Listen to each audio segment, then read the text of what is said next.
آج کی اس اہم ویڈیو میں ہم آپ کو ابلے ہوئے انڈے کے بارے میں اور اسی طرح مونگ پھلی کے بارے میں بیان کریں گے، اور یہ بھی بیان کریں گے ان کے بارے میں حضرت علی رضی اللہ تعالی عنہ نے کیا فرمایا اور کون سی روایت کو نقل کیا۔ حضرت علی فرماتے ہیں کہ آپ صلی اللہ علیہ وسلم کے پاس ایک شخص آیا اور کہنے لگا، ہمارے ہاں اولاد پیدا نہیں ہو رہی۔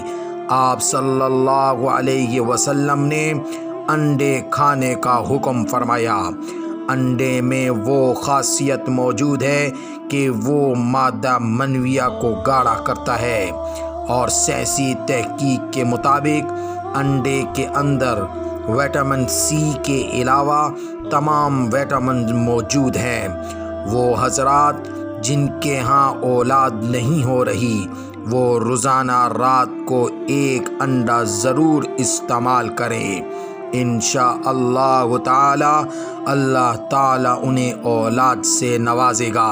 اور اسی طرح سردیوں کی ایک مرغوب غذا مونگ پھلی بھی ہے۔ مونگ پھلی وٹامن سے بھرپور ہے، آپ کو انرجی دیتی ہے اور کولیسٹرول کو کم کرتی ہے اور ہڈیوں کو مضبوط کرتی ہے اور کینسر سے حفاظت کرتی ہے۔ یہ سردیوں کی بہت مرغوب غذا ہے، ضرور سردیوں میں استعمال کی جائے۔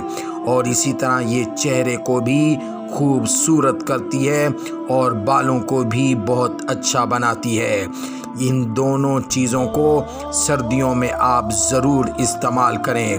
رات کو روزانہ ایک ابلا ہوا انڈا استعمال کریں، خصوصاً وہ حضرات جن کے یہاں اولاد نہیں۔